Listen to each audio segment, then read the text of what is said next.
Hello, welcome to Model Kit Stuff and welcome to Airbrushing for Complete Beginners, episode 4. And yes, we're going to focus on priming.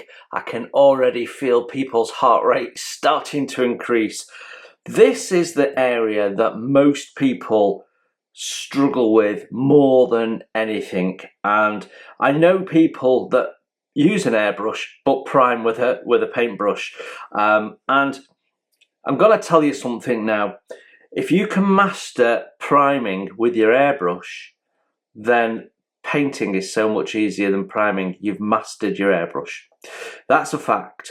So there are a number of simple things that people don't do, which creates problems when priming. And for a lot of people, when they first come to use an airbrush, first thing they do is prime, and then they have all these problems and it puts them off, and it's, you know, oh, I don't want to use my airbrush for priming, or I don't want to use my airbrush at all. So we're going to work our way through all of those today. I'm going to show you how to do it. I'm going to show you some bits and pieces to make life easier for yourself. So we're going to go through the whole process, and at the end of it you will be confident in putting primer down with your airbrush.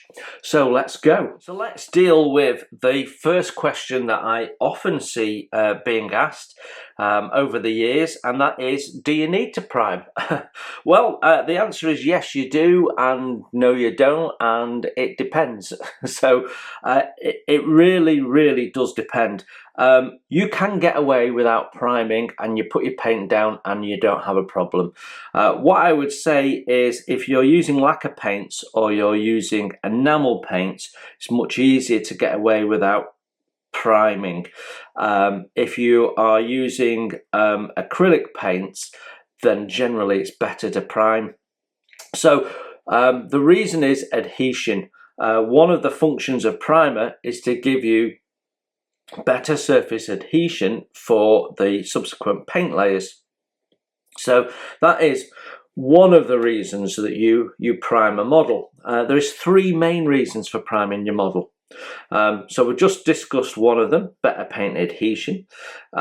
Second one is it highlights, gives the model some uniformity. So if you've built something, we're going to be using this today, but if you've built this and it's got photo etch on, and maybe you put some plastic card on and there's some filler on, you've got lots of different colours going on, and giving it a prime means that you take all that back to a level playing field, and your paint is going to have a more even finish, and you're not going to see those different variations coming through. So it gives you a clean slate from the building process to the painting process. So that's another function of priming. It will also, in that process, show you any issues and things that you might need to still work on, like if you've still got gaps or seams that aren't fully sanded back and stuff.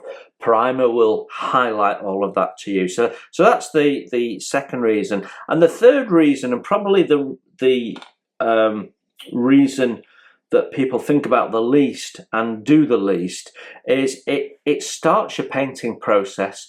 So it's your base colour, and that can have an impact on the paint effects that you do later on, or indeed the brightness of your model, the colour of your model, and because of the way the primer affects subsequent layers of paint.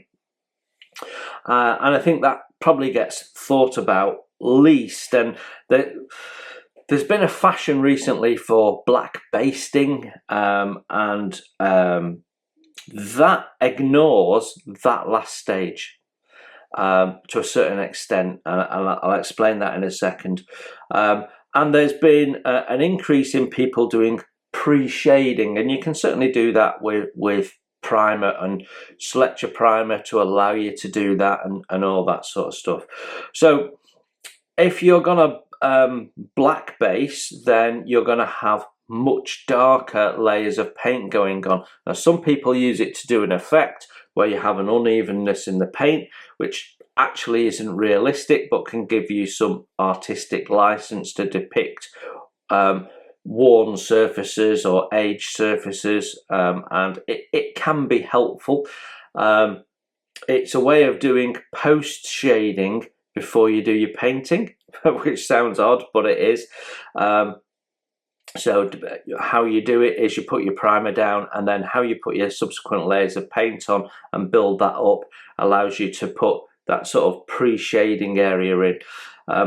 So black basting has become quite popular, but the hobby as a general has become a little bit more fashion orientated. It wasn't that long ago that everyone became real fans of priming in grey. So there is fashions and fads, and what I'd say is you prime to suit what you're doing and your needs and your style.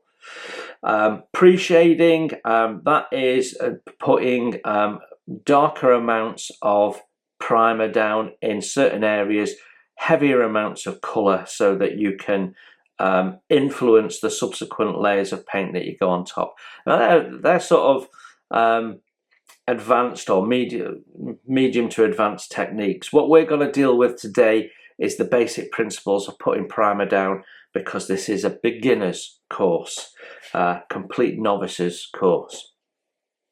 So there is, let's start with primers themselves. They come in all sorts of colours and all sorts of brands. Oh, do they? Let's deal with brands first. We've got here a number of different brands. We've got Ultimate, we've got Ammo, we've got Vallejo, and we've got Ammo A Stand, which is a lacquer primer, or primer for a lacquer system, I should say. But actually, if I take Vallejo out and the A Stand lacquer, all of these are actually the same primer. So this I would not buy, because it's generally a little bit more expensive than this, and it's the same product in the same bottle. This came in a set, that's the only reason I've got it. So all of these are actually Badger's Stynel Res rebottled, and you can get them in lots and lots of different colours. So why do you need different colours? We'll talk about that in a second. So yeah, when it comes to these acrylic primers, there's not much between them. I personally like the Stynel Res primers, and I also like the Vallejo primers, and I've heard all sorts of bad things about this particular primer. But what I would say is acrylic primers, like acrylic paints, come with more problems than lacquer or enamel based paints. So unfortunately, it's par for the course. So yes, they go off. If you don't store them in the right temperature, they can go off. So if the people you've bought them from haven't stored them correctly, they can go off, they can be lumpy. I can guarantee you, when these products leave the factory, they are in condition ready to use, but they do get affected by how they're stored. So try and keep them at room temperature, not too cold, not too hot.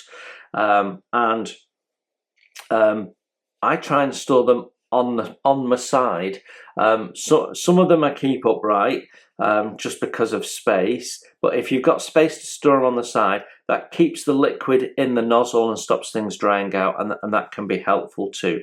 So yeah, that's what I'd say is all of these primers are perfectly usable. There's no issues with them, but make sure that you store them nicely.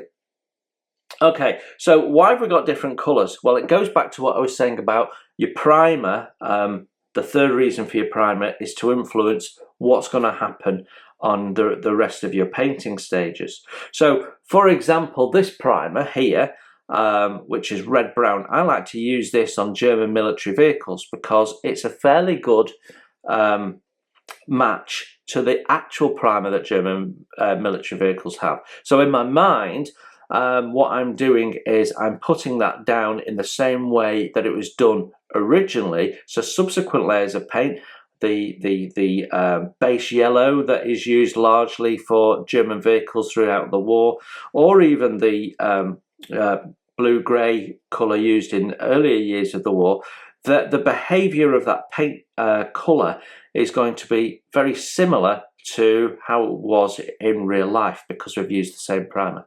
Yeah.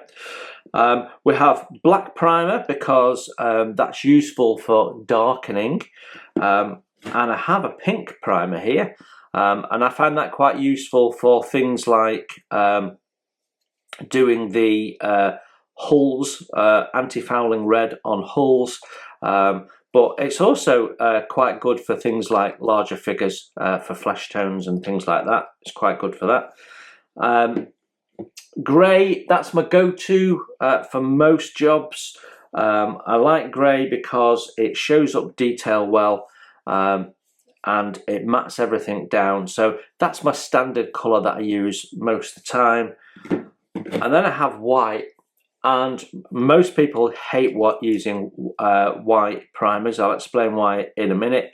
But for things like, you take my Queen Mary 2 for example, there's a lot of white on there, so priming in white is a good base for things like yellows, bright reds, whites. So if you want a bright colour, or you've got a colour that is difficult to paint like reds and yellows and whites, then priming in white can really help that.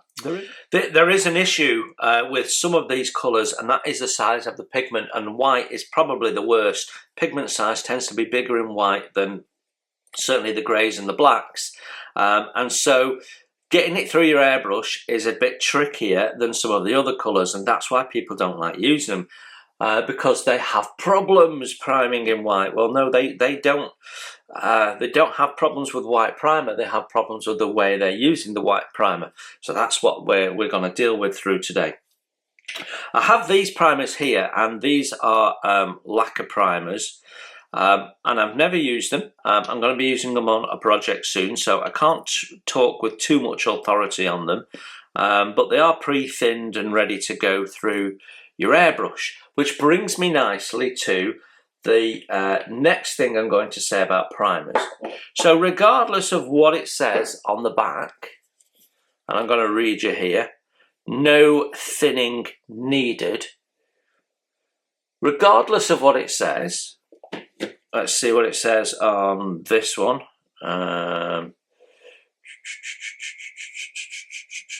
This one has all sorts of instructions on distances and that sort of stuff, but also says no thinning needed. Lots and lots of primers say ready to go, put it in your airbrush, ready to go. So what I'd say about that is ignore it. You never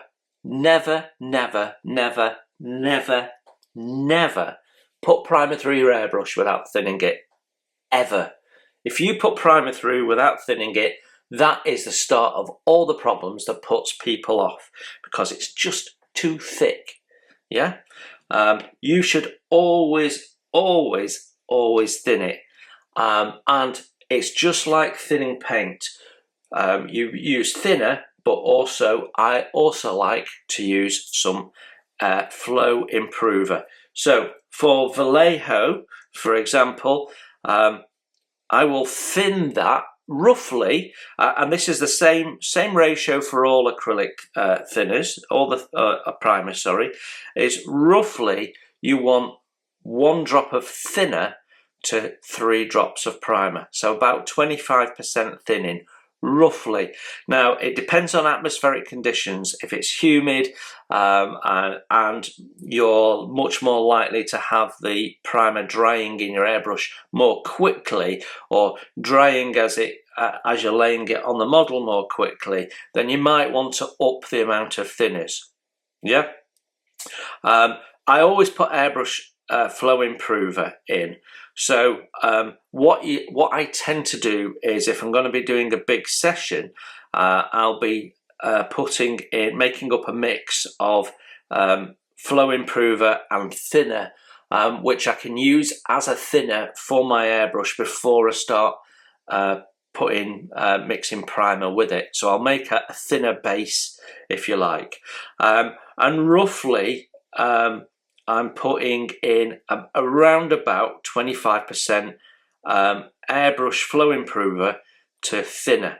So you make a thinner mix up, 3 drops of thinner, one drop of flow improver, and then that mix goes into your primer mix, 25% again. So 1 drop of your thinner mix to 3 drops of your primer. So 25% is your sort of basic starting point rule, and I've got to emphasize that's your starting point. You may need to thin it more, but you ain't going to need to thin it less. 25% thinner is your start point. You may go to 50%.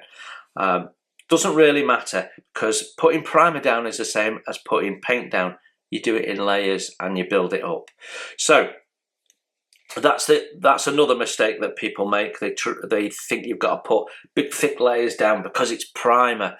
Well, no, that's not what you do. You treat it like painting, and it's just a different paint system that you do first. So there you go. We are going to put thinner in. We're going to put airbrush flow improver in, and we're going to thin down our primers regardless of what it says. So I'm going to get set up. First thing that you want to do with your primers is give them a really good shake. 1 to 3 minutes of shaking. These things settle like you won't believe. So yeah, and time is of the essence when it comes to priming, as we'll talk about when we're ready to start putting some primer through the airbrush in a minute.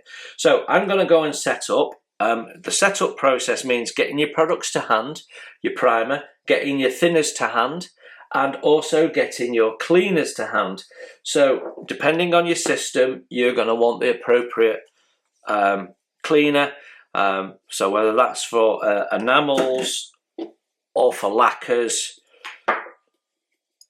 or for acrylics, you need to have a good strong cleaner, especially for primers, because primers are designed to stick on surfaces, and so they stick in your airbrush.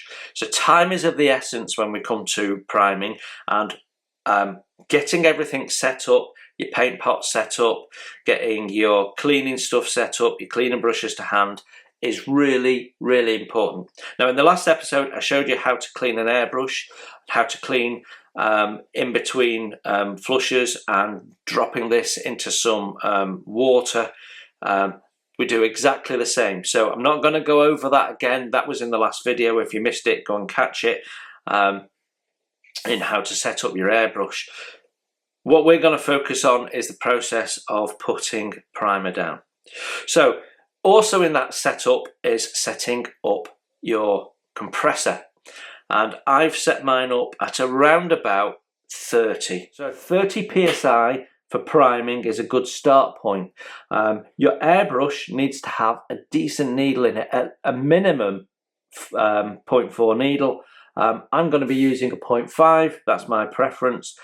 So what we've got is we've got a big needle that's going to give us a bigger atomization. It's going to allow for the larger pigment to pass through more easily, and then by putting our air pressure up at 30, you could go as high as 40 if you wanted, but around about 30, that's just going to push that paint through a little bit with a little bit more force, which is going to guarantee that you're not going to get it clogging and sticking and what have you. So the other thing we're going to do, and it's up to you whether you do this or not, I recommend it for priming especially, is when we've got our primer in the airbrush, we're going to take our air needle cover off. And that's because priming is more prone to tip dry than other paints. So what's happening is your air is whistling over the paint as it's passing over the needle, and that air passing over the paint is starting to dry the paint. So periodically you're going to need to pinch off dry paint off your needle, and if you've not got that on, you can get in and do that as you need to. So there's no need to go in with a toothbrush and scrub it, or get a piece of paper and possibly snag it. Just pinch it off with your fingernails. That's all you're going to need to do. But if you've thinned your primer, you're going to get less tip dry anyway, and if you've set up your airbrush and you've put some needle juice on your needle, you're going to get less tip dry as well. So hopefully tip dry will be something that you get 2 or 3 times during a session and not constantly every 30 seconds, which can happen, believe me, I've been there. So make sure you've got your airbrush set up, get your air pressure set up on your airbrush. Decent size needle, 0.4, 0.5, higher, depending on the size of your job. I'm going with a 0.5 for this. We're going to prime this hurricane today, and I'm going to show you how to do that. So get yourself set up, get everything you need to hand, mixing palettes, everything you need, and then we'll get going. Okay, so going to give you another little rule that's going to help you with understanding how to make this process work for you. And that is that when you're priming, your priming session shouldn't last more than 2 minutes. So why am I saying that? I mean, if I want to prime a great big 1/200 scale ship, it's going to take more than 2 minutes. Yeah, it is. Your session might take 2 hours, it doesn't matter. But your session with your primer in your airbrush doesn't last more than 2 minutes. So that's the mindset. Why? Because primer dries, acrylic primer especially dries really, really quickly. And if you fill that up with primer and then you're priming and it's slowly going down, this is getting coated with primer and it's thickening up and it's drying on the inside of your cup, and then as it thickens up, your airbrush starts to struggle, then you start getting spatter, and that's ruining your finish, and you're getting tip dry and it's clogging, and you started off really well, but after 5 minutes you find it's starting to get harder, and suddenly it's not atomizing properly, and oh, I hate using the airbrush. No, what you've done is you put too much primer in there, you're allowing it to dry and thicken up, and that's what's causing you the problem. So to avoid that, what we do is we aim at using everything that's in your airbrush in under 2 minutes. And when your 2 minute mark comes up, actually I'm going to ask you to put cleaner in there. Even if you've got primer left in there, I'm going to ask you to put airbrush cleaner in there, and we're going to rinse out the airbrush, and I'll show you that process. We'll give it a quick clean out, then we'll put another mix of primer in, and off we go. So we're going to do it in 2 minute stages, and it sounds like a real drag, but think about it like painting with an ordinary paintbrush. If you put too much paint on your paintbrush, then what happens is it starts to thicken up, and that changes the behavior of your bristles, and starts clogging up your bristles at the end there. And it's exactly the same thing. It affects your ability to lay down the paint properly, and it's no different in your airbrush. So you don't want too much paint on an ordinary brush, you don't want too much paint in your airbrush. So what we're trying to do is keep the process working, keep airbrushing being a joy. So 2 minutes worth of priming at a time. Now in 2 minutes, you can probably prime most of that for the first coat. And I say first coat because generally you want to prime 2 coats as a rule. And you need to let that dry in between. So 2 minutes of airbrushing, let it dry, about 5 minutes, 3 to 5 minutes, let it dry.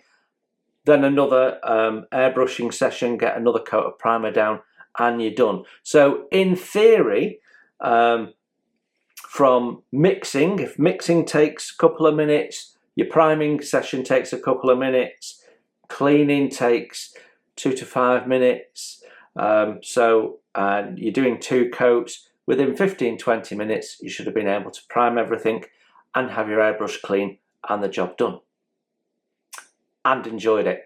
So that's why I'm saying your basic rule, fundamental rule, number 2, first one being thin your primer, second one is 2-minute rule. And that 2 minutes means that when we're mixing our primer, we've got that in our mind, and we're not mixing a vat of it, because we're not people when they're priming think that you've got to get lots of paint down quickly and you're just saturating it all because it's just a primer. No. You're painting, and you need to do it with thought and with elegance to make sure that you get that model absolutely right. So we thin our primer, and every 2 minutes we swap out the primer we're doing and give the brush a clean to keep on top of it, because if you don't, it's going to be a lot harder to clean at the session. You've got thick paint and stuff, you're much more likely to get clogs. It's going to take you a lot longer to clean. So doing it this way, I promise you, it works, and it will keep you happy with your airbrush. So we're not going to mix a huge amount of primer, we're going to mix a small amount of primer. I'm going to do that and show you what we're going to do in a minute. So time is really important, especially when you're airbrushing with primer. You do not want that drying in the cup. Someone knocks on your door, they're going to have to wait until you've emptied this out, put a bit of cleaner in, and quickly cleaned your brush. Otherwise you're in a world of hurt. Remember, primer is designed to stick to surfaces. So even with this polished cup in this Gallery GHAD 39, which is an entry-level airbrush, but even with this polished cup, it's going to stick. So yeah, we also always need to make sure that what's in this chamber between the paint and the end of the airbrush, where the needle comes out, is always wet, and we're not letting anything dry in there. So if you've run your primer through and there's nothing left in there, quickly get something in there. Thinner, cleaner, water, whatever it is, keep it wet in there. You do not want it drying inside there. It just becomes a pain to clean. So there you go. That's the basic principles. So I will talk about the principles of laying the primer down next. What we're going to do is we're going to do a process where we go from not on the model to on the model to not on the model.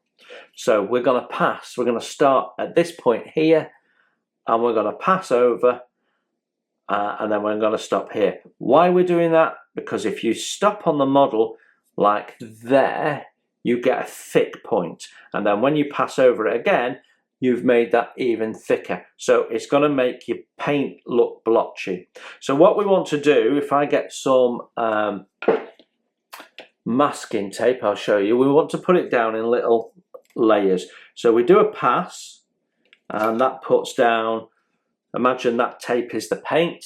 We've put down that much paint, and then when we come down and pass again, we want to overlap that by about 50%.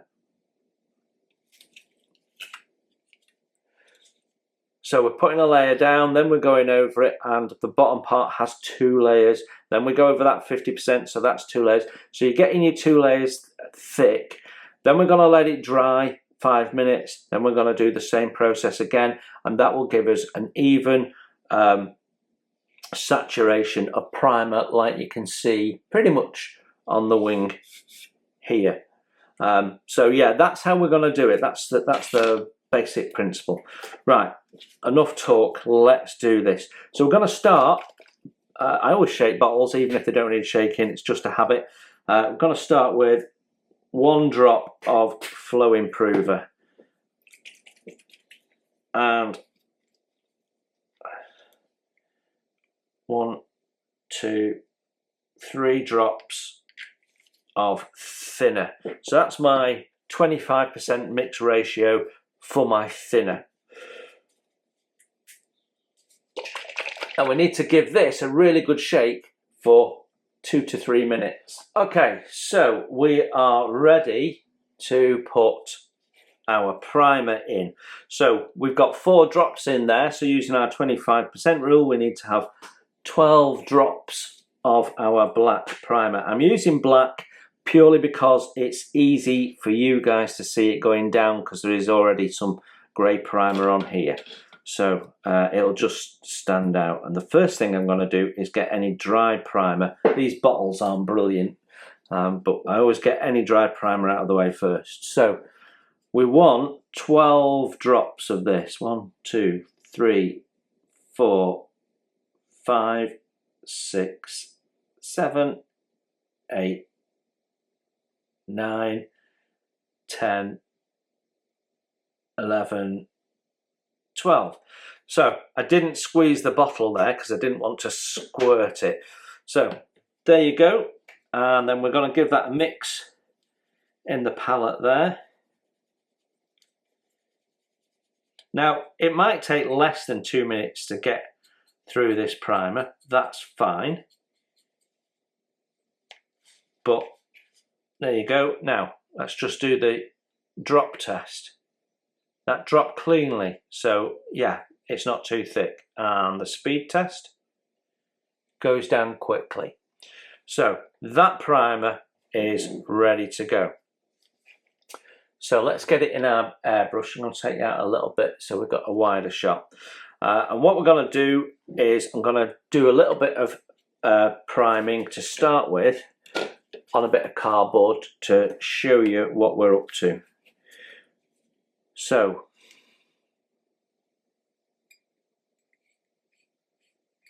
scrape my primer in.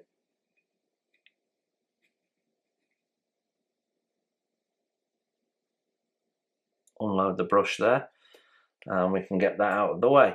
So you can see I've actually got a small amount of primer in there, so little that it's actually not in the paint cup anymore. Yeah. And we're going to take off our needle protector. So now be very careful with your needle. And what we're going to do, I always do this when I start a paint session, is I do a little bit on a bit of cardboard to make sure everything's flowing properly and I've not got any issues. So how do we get paint to come out of the airbrush? Well, what we do is with one of these airbrushes, which is a twin action, is we start by switching on the air, and to switch on the air we just press the trigger down like so.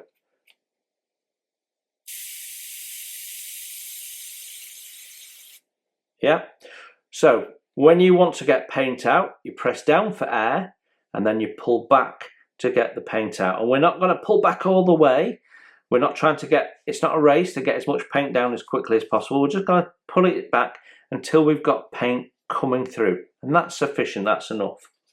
And then when we come to switch it off, this is very, very important because it'll stop you getting spatter when you switch the airbrush back on. When we come to stop, we push the trigger forward and switch the paint off first and then release to get the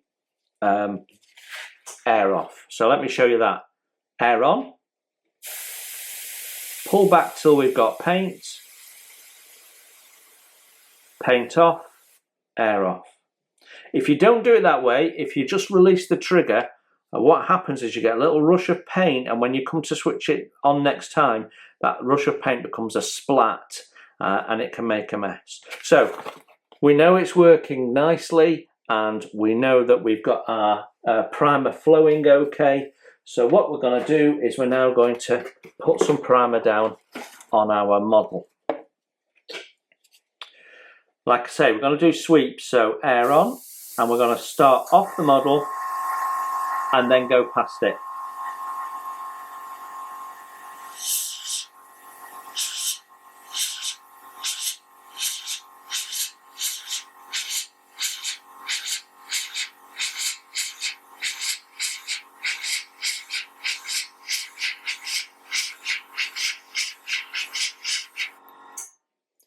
And you can see how, well, you can certainly, I've over-exaggerated it a little bit here, but you can see how doing 2 coats is important to even it out. Now, I don't know if you can see, but there is a little drop of paint on there. I'm just going to pinch it off. It's not actually tip dry, but I want to make sure that it doesn't become a spatter. So do keep your eye on the end of your needle as well. Now, so air on, pull back for paint,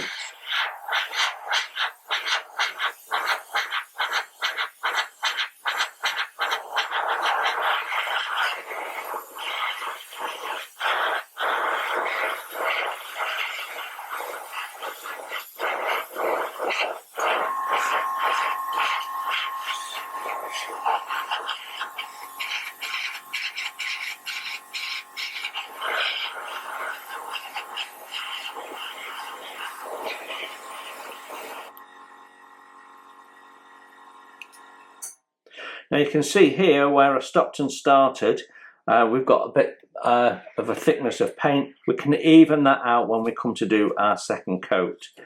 So I'm just going to hold it here and we can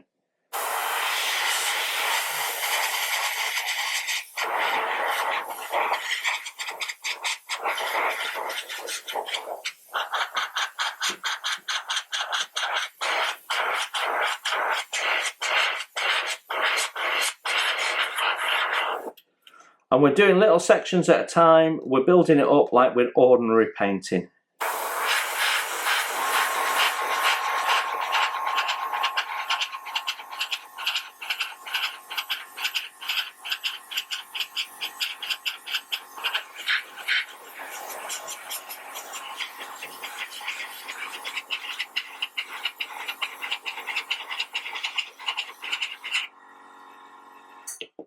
Now when you hear the change in there and you can hear it's gone empty, we immediately get some cleaner into the airbrush.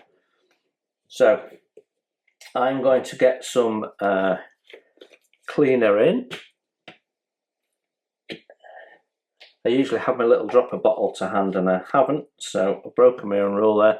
We'll put a bit of cleaner in. And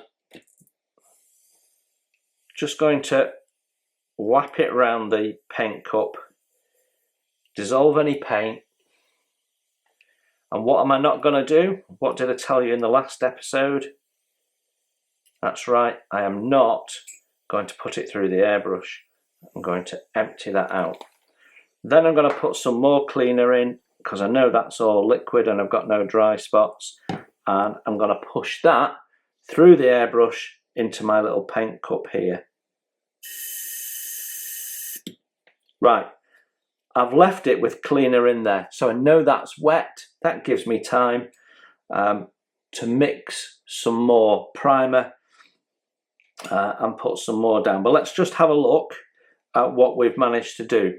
So in that 2 minutes, I mean, I've done a small atomization to show you. I wanted to show you the streaks, but you can see that firstly, you can put it down with quite a bit of precision. Yeah, so you don't have to have big white bursts. The further you pull back on that trigger, the wider it's going to be. So ordinarily I'd go quite wide. I'd be pulling back 2/3 the way on the trigger, quite wide. But I wanted to show you the lots of different streaks so you can see when we come to do the second coat of primer, how we can even that out.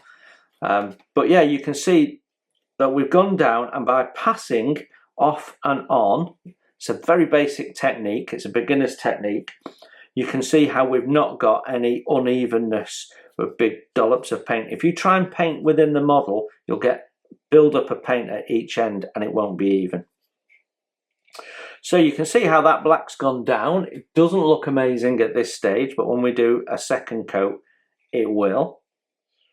And you can see there it's still drying, but when the shine has gone, it's dry enough for you to start doing a second coat. So we could do a second coat. Now what I would say is make sure that you check your angles. So once you've done some painting, just check your angles to make sure you've got into places and that everything's all good. So I'm going to mix up some more paint. I'm going to finish doing the first coat on this because I can now handle this, which means I can do that other end. And then once I've got the rest of the first layer down, I'll clean my airbrush and I'll mix some more paint and we'll come back and do the second coat. Okay, so we've left the first coat for 5 minutes or so to dry. We've got cleaner in our airbrush. If you're a little bit impatient, you can just press the trigger down and you can force dry by just letting the air brush over the damp areas.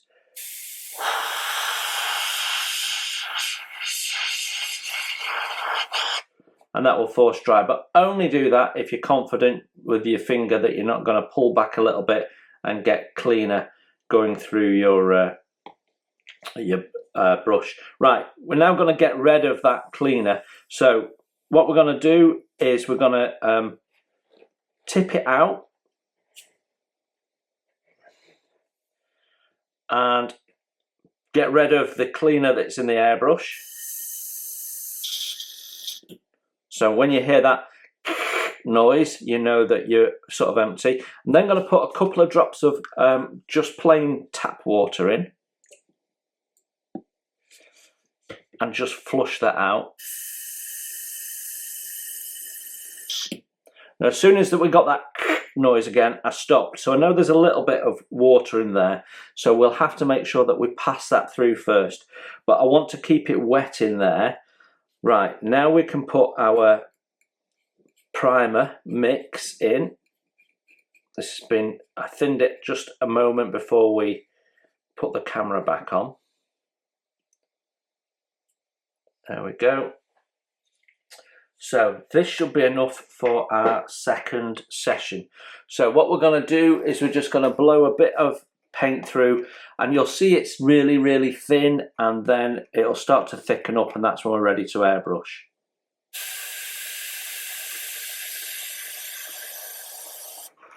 There we go, we're ready to go. So don't know if you saw that, but right at the start it was very, very thin, spidered, because it was just water. Okay, so we are ready to go with our second coat. So we're going to do exactly the same process.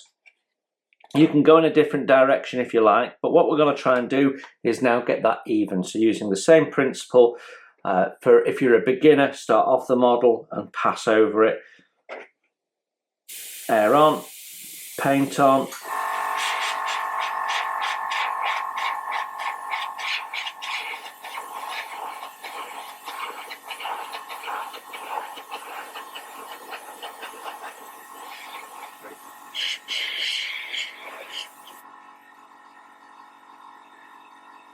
You can see how much more even that is now.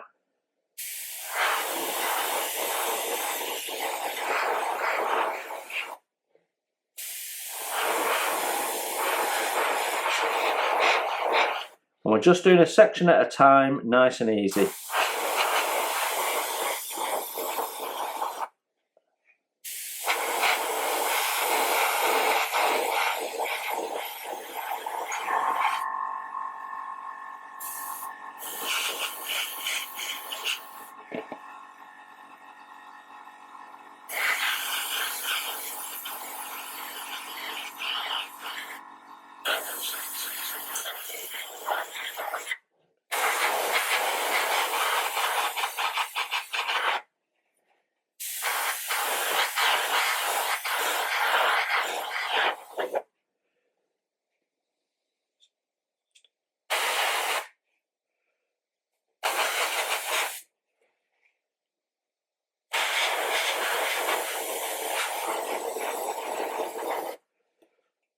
There we go, nice and even coverage. Check all your angles, make sure there's nothing you've missed.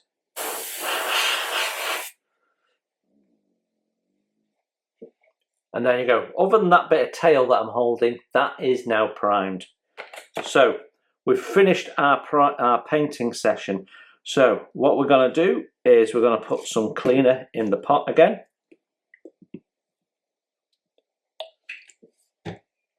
Going to swill it around with the paintbrush that we used for mixing, and we're going to get all that paint off that cup on the inside there.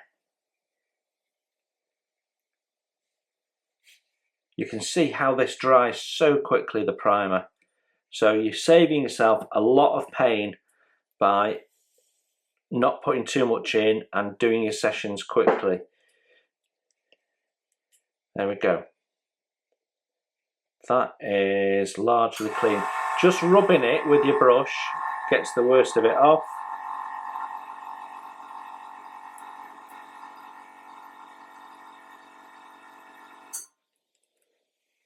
Okay, so I'm happy. We can now decant that into there.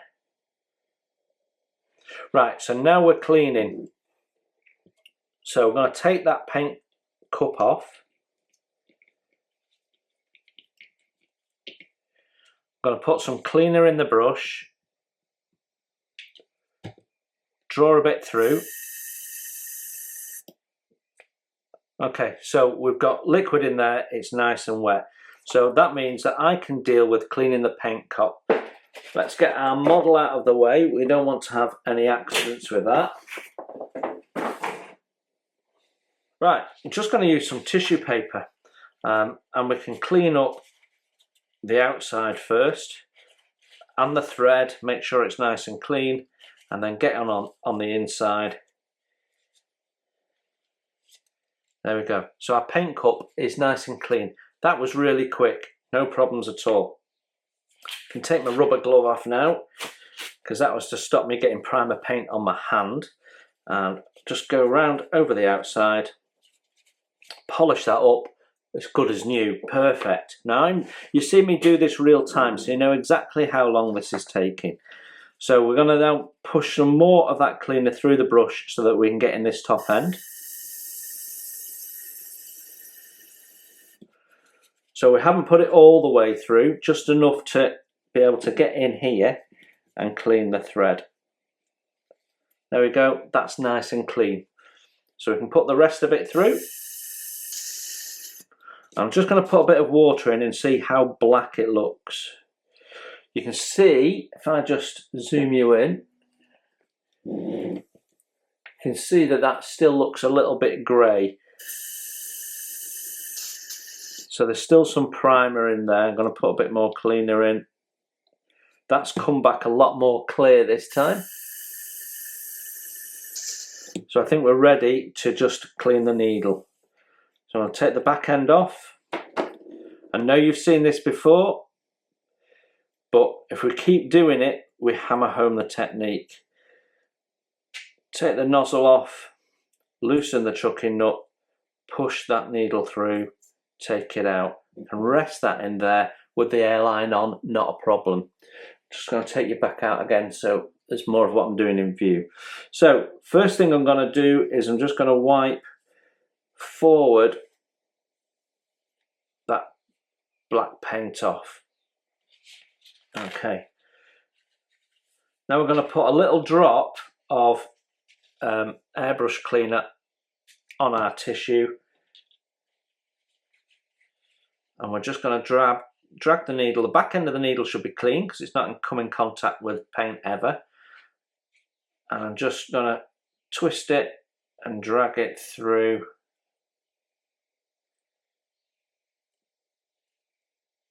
There we go. Now I can see black paint on the needle end there, so I'm just giving that a gentle wipe.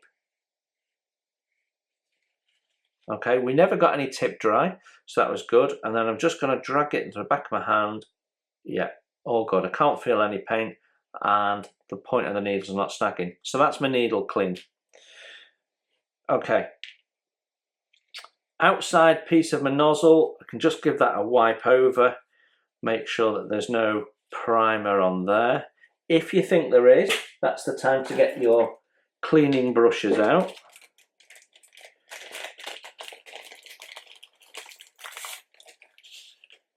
So we can put a little bit of cleaner on our brush.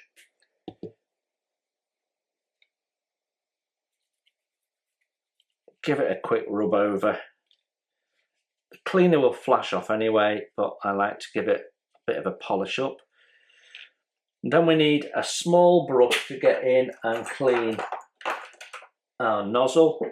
So I'm going to use this one here, and again, just a drop of cleaner on it inside our nozzle. That should be still quite liquid, but you can see speed here is of the essence. And you can see the brush is fairly clean, so we did a good job of flushing that through. Okay, so we can now reassemble that, pop that back in, and that's ready to go back on the airbrush.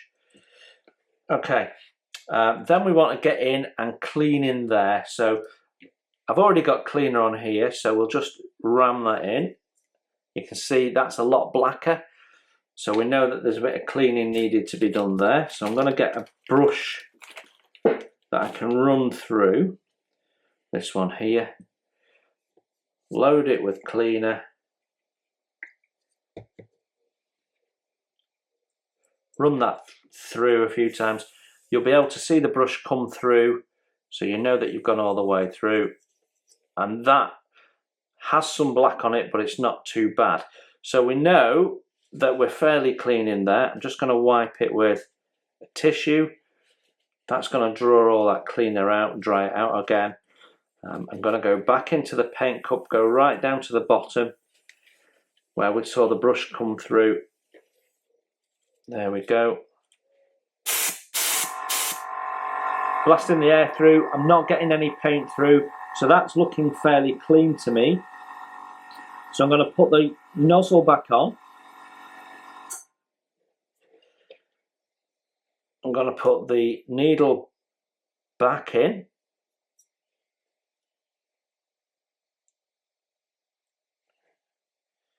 And where's my body gone? Plop my body on. So we are reassembled. Then we're going to put a bit more cleaner in. Just blow that through. Nice and steady, don't need to blast it. There you go. That is me clean, and I can prove that I'm clean by putting some water in.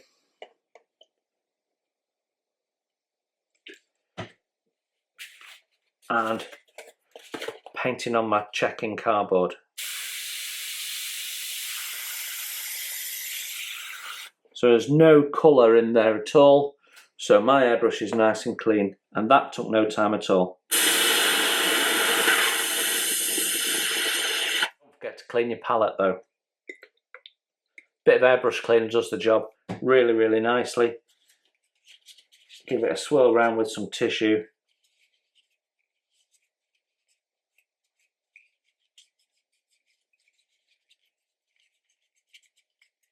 Trouble with primer is it's designed to stick, so it does. So you might need to give that a scrub, but it's only your palette.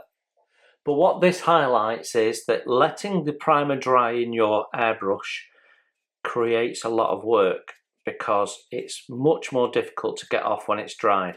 So you need to keep it wet, you need to keep it moving, you need to not do extended sessions. Yeah, there you go. And that's the key. So when you come to use your airbrush next time, it's already clean, it's ready to go. You're not going to have a problem when you switch it on that you've not got paint coming through or you've got bubbles coming up in your airpot, because you cleaned your equipment properly and you used it properly and with consideration of what you're doing. And that's it. That is all there is to airbrushing and making sure that you maintain your equipment so that you have fun with your airbrushing and you don't struggle. So let's have a look at our primed model. So we've done 2 coats of primer. It's nice and even. It's still drying off in places. But yeah, that is now ready for painting, which is handy because that's what we're going to be doing in the next episode. We're going to do some painting practice, painting with masks, block painting, some of the basic stuff that you need to do to start with. But that is how you prime nice and easily with an airbrush, trouble-free. We had no tip dry, we had no spatter, and we had no issues with cleaning. Why?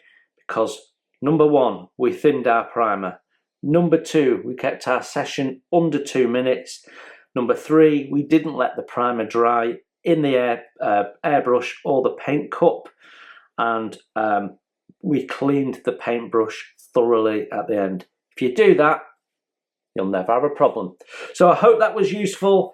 I hope that you're starting to get to grips with your airbrush and you're enjoying it. It makes a real difference to the quality of the finish that you can achieve.